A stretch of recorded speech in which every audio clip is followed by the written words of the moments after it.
Hello, clever people, and welcome back to my review for The Lost City of Z.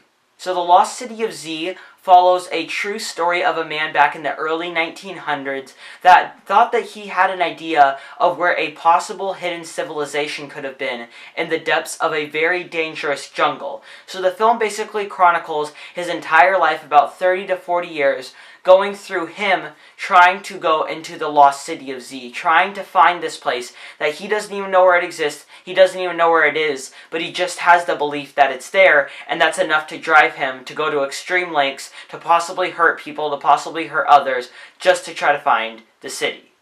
I was honestly kind of excited to see The Lost City of Z because the critical reviews have been absolutely incredible. I believe it has like an 88% on Rotten Tomatoes, and it's been getting a lot of great word of mouth. The trailers looked extremely forgettable to me, and I saw it and I completely forgot everything that was in it. The only thing I remembered was the title. So I went in with my expectations kind of muddled because I wasn't really sure where I was going to be, and I sort of came out with the same muddled feeling. The Lost City of Z is absolutely a good movie. It's definitely better than this lull we've seen to recently beginning in the spring season, because we honestly haven't really had that good of a movie since Logan, it feels like. So this is definitely a good break, a good movie that you can view. However, there are just so many issues with this movie. Though I will end up giving it a positive score, and I will end up saying that I liked it, this movie is just flawed in so many ways. One of the biggest issues that it deals with is the fact that the first half just feels dull. It gets a lot better as it progresses, and the third act, which I'll mention later, is actually probably the best part of the movie. However, the first part of it, I just had a really hard time getting invested into it because the dialogue wasn't interesting enough. The story was interesting, but the movie really hadn't merited enough to get me interested, so I really wasn't too interested in it. For like the first half of this movie, I had a hard time paying attention to what was going on. I could sort of go off and think of different things. I wouldn't say that I was bored necessarily. However, when sitting there, I just didn't really feel like I was immersed into the story. I didn't care about a lot of the things that was going on because of just how uninspired it felt. It really didn't feel like anybody cared about the movie until about halfway through, which felt very, very odd. There's especially a scene in the earlier part of the movie where it's completely dull, and then they have a random tone change where they go for this, like, they have this meeting with a bunch of people where they're talking about expedition, and suddenly everyone's, like, laughing, and they're all having a great time when it had set up such a dark and somber tone to it, and then suddenly it has this just scene that's supposed to be funny, or the characters are enjoying themselves, or something like that. I honestly couldn't tell, because the scene did not consist of any human behavior at all. None of anything that the characters did while in that scene felt human. None of it felt like it was realistic in any way, shape, or form. They were all acting like apes. Or even if they weren't acting like apes, they weren't acting like humans at all. It wasn't because of the dialogue, because the dialogue in that scene was pretty good. Unfortunately, the actors just thought, oh, we're going to laugh at this as hard as we can, and we're going to act like it's like a roast battle or something in like the early 21st century. And that was just such a weird transition, such a random scene put in there. And there are a few other scenes like that that just feel really, really weak. And while this movie does have a lot of great ideas, it has a hard time executing a lot of them. One of them is obsession, because the guy always was supposedly obsessed with the Lost City of Z.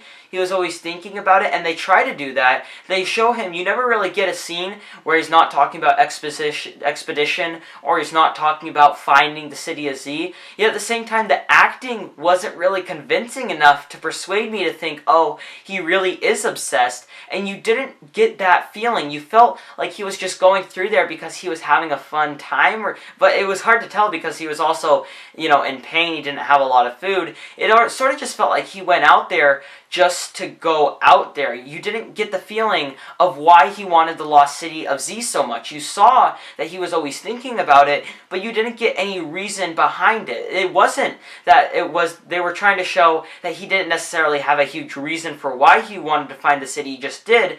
It's that it felt so weak and just uninspired, that theme, that you couldn't really get interested in this whole story, because the whole story hinges on the fact that he was obsessed, and I couldn't get into it. And also, with a story like this that's supposed to feel so grand and big, it really didn't feel that grand. Because a good grand scope can combine small scenes with big scenes, and they don't conflict with each other in any way.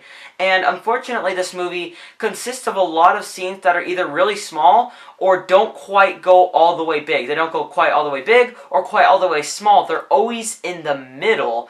And it makes for a really weird scope because you aren't sure if this is trying to be like a smaller human story or if it's trying to be this big, grand, giant epic. It had a hard time with those conflicting views. And another issue is that the passage of time felt very inconsistent. This is 2 hours and 20 minutes long. They had enough time to try to make it seem like this spanned over 30 years.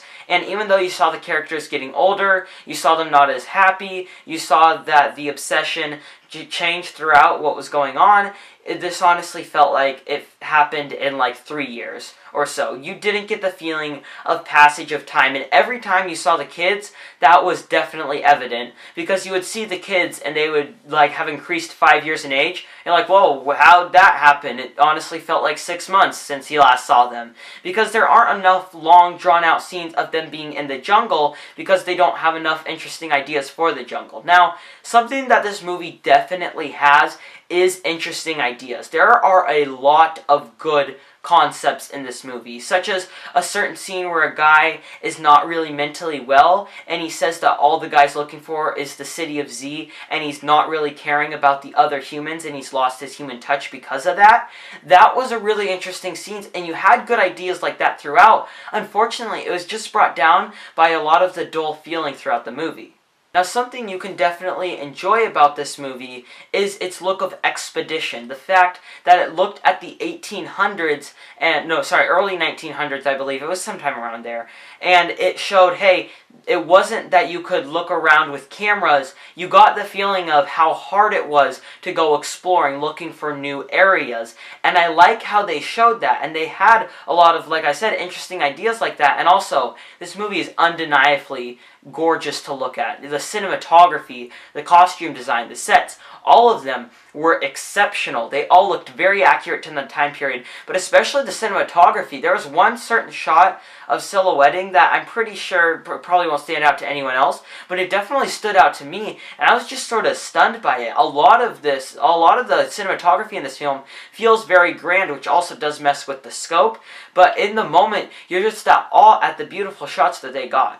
In no way is The Lost City of Z a bad movie. In fact, I really enjoyed the third act, and I think that maybe if the third act was like the rest of the movie, as sort of, it kept the same tone throughout, so it wasn't that the tone felt inconsistent, because they still had a really somber feel in the third act, and it wasn't that the somber feel made me feel uninterested. It's the fact that the first half just honestly didn't have a lot interesting and didn't have a lot going on, other than just the exposition, which you didn't feel anything for.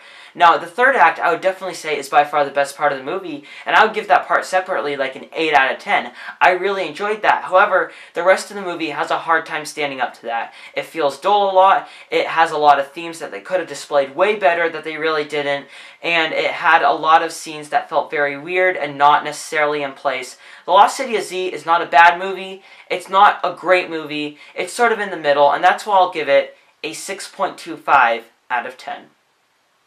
Alright, that concludes my review for The Lost City of Z. What are your thoughts on this film? Comment in the comment section below and let me know.